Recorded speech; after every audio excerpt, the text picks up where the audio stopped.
Hello bachcho, let's read out the question first. Following figure shows sources S1 and S2 that emits light of wavelength lambda in all directions. The sources are exactly in phase and are separated by a distance equals to 1.5 lambda. If we start at the indicated start point and travel along the path 1 and 2, the interference produces a maxima all along.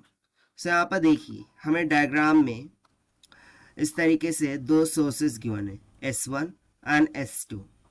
अब इसमें से light emit हो रही है जिसकी वेलेंथ lambda की equal है।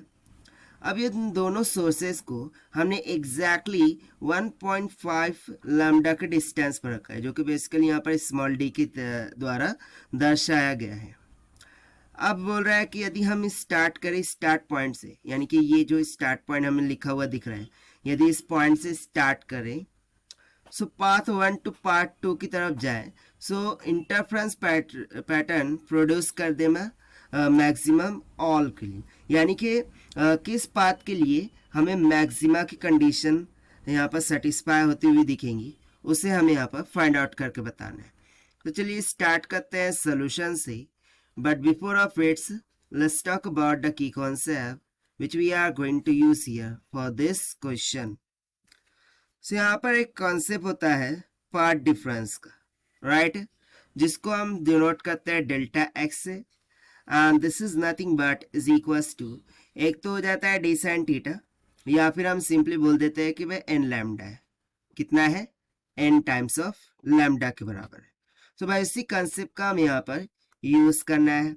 सो देखिए सबसे पहले मैं यहाँ पर पाथ 1 के लिए देखता हूँ। सो देखिए सोर्स 1 एंड सोर्स 2, ठीक, ये दोनों पर ये जो पहला वाला पाथ दिख रहा है वो कैसा है, परपेंडिकुलर है, ठीक है। यानी कि यदि मैं यहाँ पर देखूँ तो ये सोर्स 1 है और ये कैसा है, सोर्स 2 है। सो इसके लिए जो पाथ 1 है वो टोटली क्या है, परपेंडिकुलर है। अब परपेंडिकुलर होने के कारण से जो पाथ डिफरेंस है वो 0 हो जाएगा between this two sources. So यहाँ पर हम सिंपली लिख सकते हैं at any point along path, at any point along path first perpendicular path difference, perpendicular path difference between wave, between wave you बोल दीजिए या फिर टू सोर्सेस बोल दीजिए, ठीक, between two sources, between two waves, between waves वो क्या हो रखा है, so del X is nothing but is equals to 0 होगा, क्योंकि देखिए ना ये परपेंडिकुलर, सो कुछ पार्ट डिफरेंस बन रहा है क्या यहाँ पर, देखिए नहीं बन रहा है, इसका मीनिंग डेल एक्स क्या हो गया, 0। और देखिए जब पार्ट डिफरेंस 0 हो जाता है सो उस टाइम पर तो मैक्सिमम ऑब्टेन होता है, राइट, यही तो हमने पढ़ा था।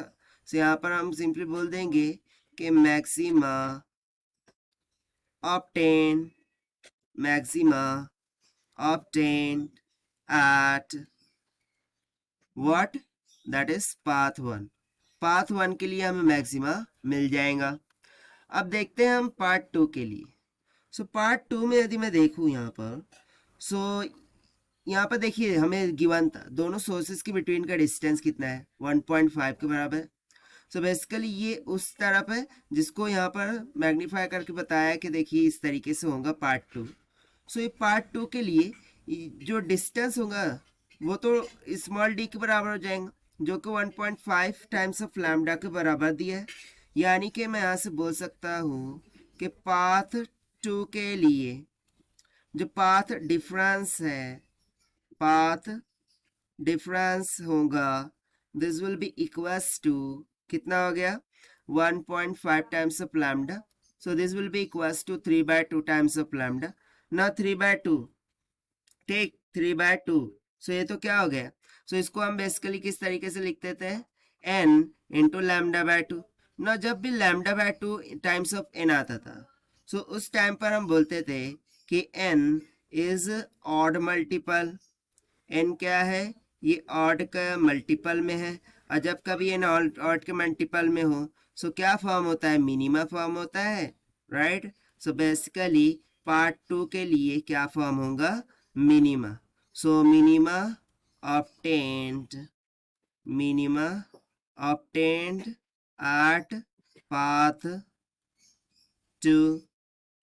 ठीक, सो ये तो हो गया एक्सप्लेनेशन रिगार्डिंग द क्वेश्चन। अब हम क्वेश्चन की तरफ बढ़ते हैं।